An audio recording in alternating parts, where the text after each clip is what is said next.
안녕하세요. 말 많은 셋째 딸의 삼성녀입니다.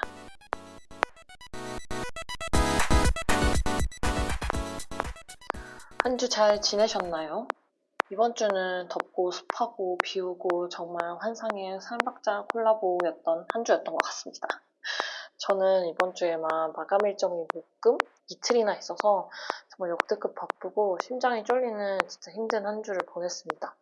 그래도 마감을 치고 나니 한 달 만에 좀 주말다운 주말을 보낼 수 있을 것 같아서 아주 좀 설레고 좋습니다. 이번 주는 두 가지 코너를 준비해 봤는데요. 첫 번째 코너는 가계부 언박싱을 빙자한 일상 나눔입니다. 이번 주는 월급 받기 일주일 전이라 구매 내역이 특별한 게 없어서 좀 빠르고 가볍게 나눠보려고 합니다. 첫 번째, 통판. 침대 프레임 두둥. 제가 진짜 침대 프레임 가지고 할 말이 정말 많아요. 저는 어렸을 때부터 침대를 거의 안 썼거든요.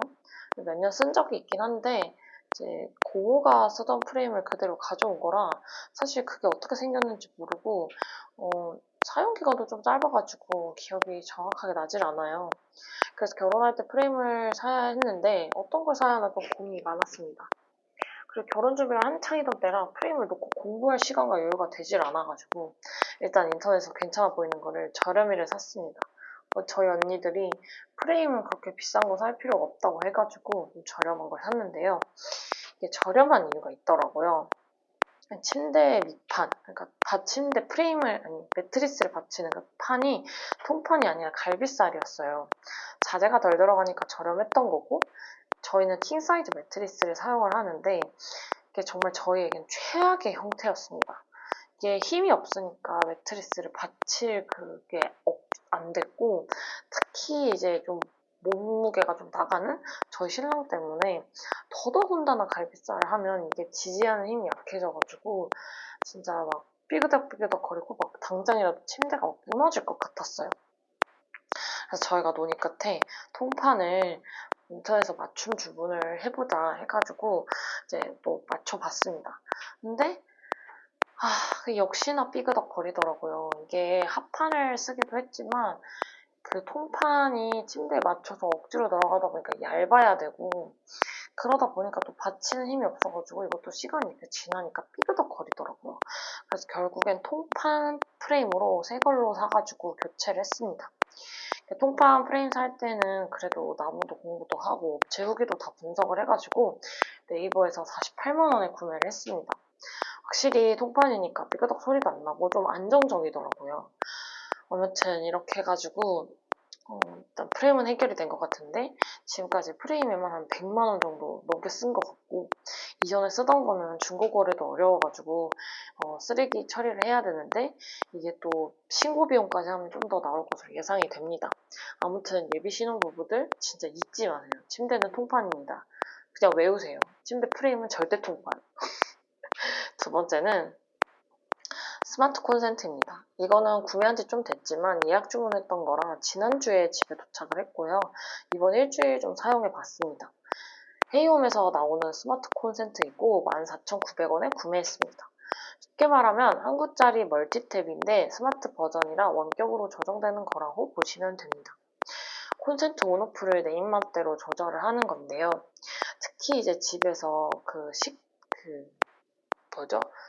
식물을 키우시는 식집사분들은 이미 한참 전부터 이거를 사용을 하셨더라고요. 왜냐하면 특히 장마 기간에 햇빛이 없을 때 얘네가 키워져야 되는데 햇빛이 없으니까 이제 조명 처리를 해주는 건데 이게 또 매번 내가 신경 써서 껐다 키기가 어려우니까 이제 스케줄러를 만들어가지고 예약을 해서 이제 알아서 껐다 켜지고 해가지고 식물의 성장을 돕는 건데 저는 강아지 때문에 구매를 했습니다. 출근할 때 집에 형광등 한 개를 켜야 돼요. 저희가 저녁 8시 퇴근하다 보니까 집이 깜깜해지면 강아지가 약간 분리불안 증세를 보이는 것 같더라고요. 집 문틀을 뜯거나 아니면 그 현관문 앞에 되게 오래 있더라고요. 그래서 이걸 해결할 방법을 찾다가 스마트 콘센트에 스탠드 조명을 연결해서 우리가 이제 조명 켜는 걸 깜빡하더라도 이걸 켜면 되겠다 싶더라고요. 이것다 싶어가지고 샀는데 진짜 좋았습니다. 특히 여름에는 해가 늦게 져가지고 사실 하루 종일 형광등을 켜둘 필요가 없는데 스마트 콘센트를 연결하니까 한 오후 4, 5시쯤부터 전구를 키면 되고 또 자동 종료 예약과 자동 시작일 예약을 해놨기 때문에 제가 신경 쓰지 않아도 조명이 알아서 꺼져서 나가니까 전기세도 좀 덜 나가는 것 같고 좀 좋습니다. 혹시 정기적으로 뭔가 스케줄을 돌려야 되는데 전기를 쓰는데 스케줄을 돌려야 되는데 신경 쓰고 싶지 않은 분들이라면 진짜 추천드립니다. 그리고 와이파이 연결이다 보니까 아주 멀리 있어도 컨트롤할 수 있고 생각보다 그 싱크가 되게 빨라요. 이게 블루투스나 이런 거는 좀 거리 제한도 있고 그렇게 막 안정적이진 않은데 이거는 해이홈이 잘 맞는 건지 모르겠지만 진짜 연결이 안정적이고 튕겨 나가는 걸 거의 못 봤습니다. 아무튼 진짜 추천드립니다. 지금까지 가계부 언박싱을 빙자한 일상 나눔이었고요. 두 번째 코너로 빠르게 넘어가 보겠습니다.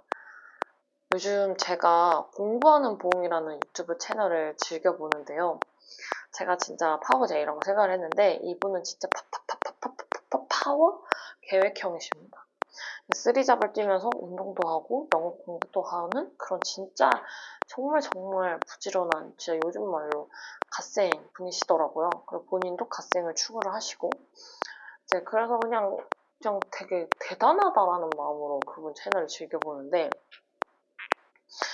최근에 어떤 글을 올려주셨어요. 그분이 요즘에 본인이 가장 꽂힌 말이 있는데 남에게 잘 보이기보다는 남에게 도움이 되는 사람이 되자라는 게 요즘 되게 많이 많은 생각을 하게 하는 말이다라고 채널 커뮤니티란에 올려주셨어요.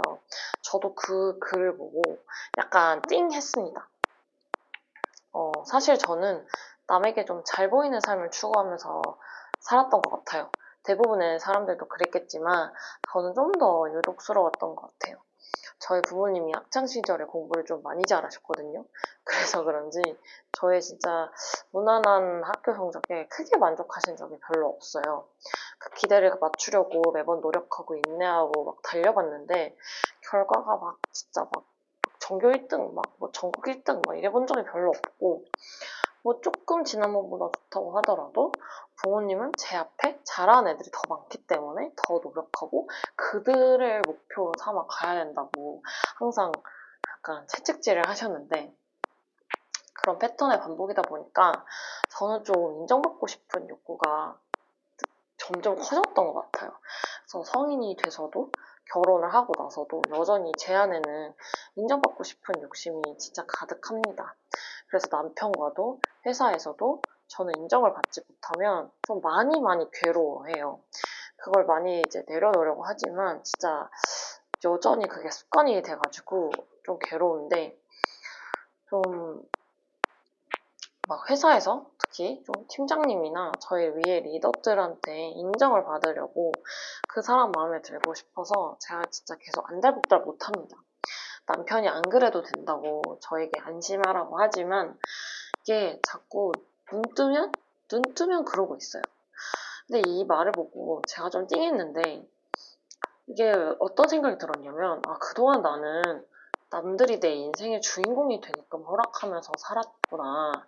남들에게 잘 보이기 위해서 그들을 내 인생의 주인공으로 세우고 항상 그들에게 맞춰서 내가 변하려고 노력을 했구나. 그가 원하는 것이 무엇일까? 그는 어떤 걸 좋아할까? 내가 그의 마음에 들려면 어떻게 해야 될까? 이게 진짜 저 스스로를 되게 피곤하게 했더라고요. 근데 내가 그들에게 도움이 되는 삶으로 바뀐다면 주어가 나로 바뀌는 거예요. 나는 그들에게 어떤 도움을 줄 수 있을까? 나는 그들에게 도움을 주려면 어떤 걸 해야 할까라는 식의 뭔가 주어와 주체가 바뀌어요. 내가 주체가 되고 내가 내 의지로 능동적으로 무엇인가 해야겠다라는 생각으로 바뀌니까 이게 진짜 생각의 전환이 확 되더라고요.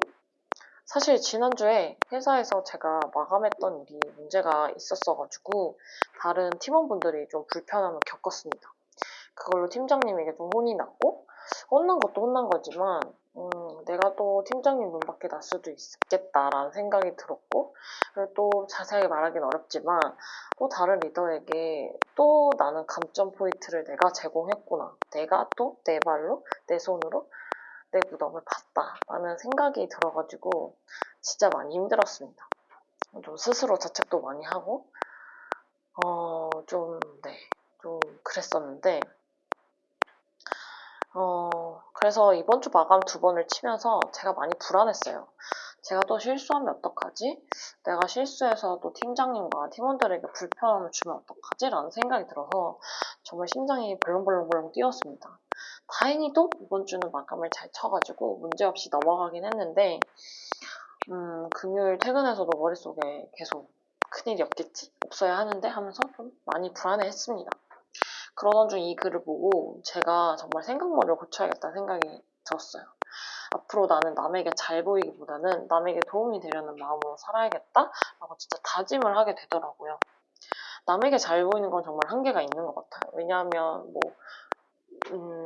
남이 생각을 했을 때 잘했다라는 기준은 정말 남들이 갖고 있고, 전 그 기준을 모르고 항상 그 기준은 변할 수 있는 거고, 그 기준에 못 미치는 때가 더 많을 텐데, 저는 그게 항상 괴롭고 그거에 못 맞춰서 속상해하고 하는데, 제가 그 한계를 가지고 있으면 기준도 내가 알고 어떻게 해야 하는지도 내가 알기 때문에 좀 뭐랄까 자유롭다라는 생각이 좀 들더라고요.